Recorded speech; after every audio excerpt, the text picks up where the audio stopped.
Well, hello and welcome everybody. Today we're going to take a look at a Corona 4. This is a 1930, and this series of Corona 4 came in a variety of finishes.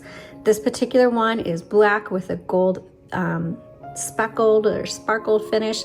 Obviously, being almost 100 years old, a lot of the gold and the texture has rubbed off, but you can still see it a little bit. It was on the front, and then each side also had the decals that had the kind of gold sparkle on it. And for being almost 100 years old, it's in good condition, but we've certainly seen some that have a little bit more gold left on this, but this has been rubbed off the texture of it.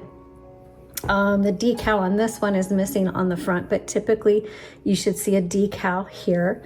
And then the decal right up here on ours still looks really good. It has the yellow round keys. This is a very handsome typewriter. I loved these Corona 4s. They're just beautiful, and they're actually quite easy to use. It's just a nice flow and a function on them. Very simple. There's no tabs on it. Just your basics. You've got your backspace and a margin release, but we're going to go over that real quick here in a second. But definitely a collector's item. If you can get your hands on a Corona 4, you won't be disappointed. You will really enjoy using these. I would say these are great for casual use or like a special occasion.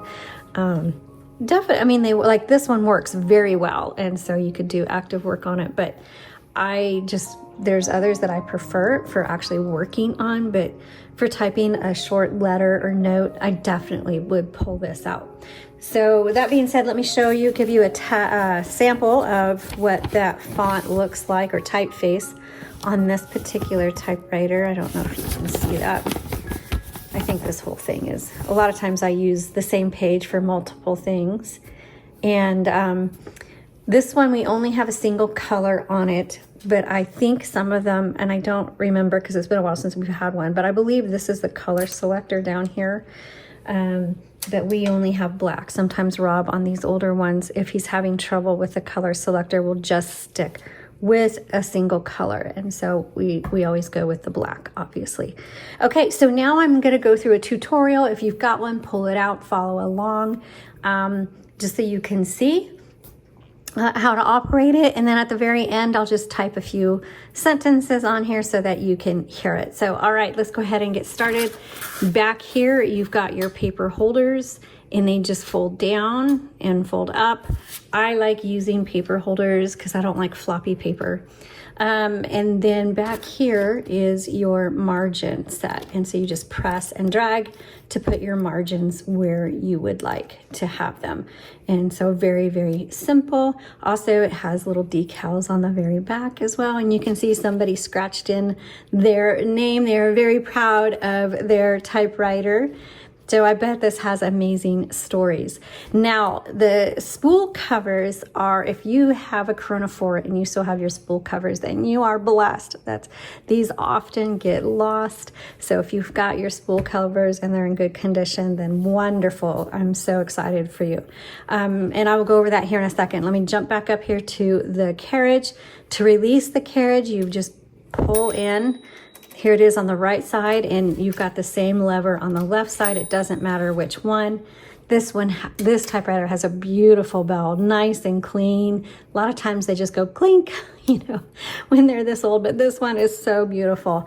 And then right behind, on the right side, right behind it, that lever is a paper release. So you just pull that forward, that releases the tension on your paper, and then you can re-engage. Now on mine, the lever on the left side is not working. So I suspect this is the roller release or platen release for like variable spacing or something like that. But this one is not working on ours. And then you've got your return handle here. Also, I'm going to move the carriage off to the left just so we can kind of take a look at the escapement area and our spools. So if you've got spools on your Corona 4, in order to remove them, you just squeeze. So you just squeeze I just had it off a minute ago. Oh my goodness. Now it's gonna embarrass me here. I literally just popped it on and off. There we go, we'll do this side. So you just squeeze and they should just pop off. I did this side not 10 minutes ago. All right, anyway, so here's your spools underneath. If you're missing your spools, you can use a universal ribbon. And sometimes the universal ribbon comes either in a 2-inch or 2 1/4 inch size. I would go with the smaller one just to make sure it fits. Now, if you have your original spools and you just need fresh ribbon, we have a custom ribbon option on our website. So you just send us your spools, we'll put fresh ribbon on it for you and send it back. And then a really good note I want to point out here. A lot of typewriters, the ribbon is threaded from the top and behind. This one is threaded from the bottom and around. So you come down underneath, through the back, over the top. Same here, down underneath, back, over top. Make sure it's threaded through these guide wires here. These just pop out, and I don't want to take it out all the way because it's messy and I'm really bad at threading ribbon. Rob does all of that and I'm so thankful because I am not any good at it. But let me give you a close up of the vibrator area so you can kind of see how that's been threaded through. And if you need to pause it or screenshot to give yourself an idea, each model threads through the vibrator just a little bit differently. And we do have some typewriter ribbon videos on the YouTube channel, and I'll try to link that below. And it may not have your exact model, but once you see a couple of those, how they're done, that gives you should be able to have a really good idea of how to thread ribbon on pretty much any model. Okay, so when you put this back on, make sure that this cutout area goes over the ribbon, and then you've got 2 little notches that fits in the slots here. Actually, my glasses aren't on, so I'm gonna start with the back, forward, and then you gotta squeeze it again.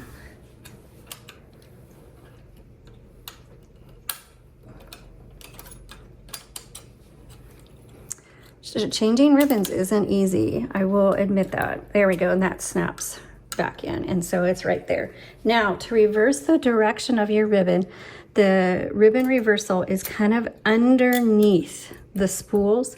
So if you just put your finger underneath there, you'll feel this a metal piece that moves back and forth, and that reverses. You can see this changing the direction of your ribbon. So once you get to the end of the spool, it's not necessarily the end of the ink. So you'll want to reverse your ribbon multiple times to use up all of the ink. Now, some ribbons have a grommet on them that trigger an auto reverse, but it's always good to know where the manual reverse is if your ribbon does not do that. Okay, so let's come down here. See, we've got our yellow round keys, very, very cute. And then you've got your backspace. Backspace does not erase. If you make a mistake, you backspace and you either type over your mistake or you X through it or you line through it. You just have to learn to embrace your mistakes when you're typing. And then the margin release is when you get to your margin and it stops on you, but you want to finish your word, you just hit that margin release. That releases the carriage so you can finish off what you're doing. And then you have your shift because you type in your lowercase and your numbers. If you want uppercase or symbols, you use the shift. Your shift lock is on the left side, and then to release that, you just press down on the shift and that releases it. And again, here's your color selector. If you have, I'm just double checking. Yeah. But we just have a single color on this. So let me just type my way out of here. That is simple. That is how to use the Corona 4. I hope you found this helpful. I'm just going to type a few lines and I'll see you next time.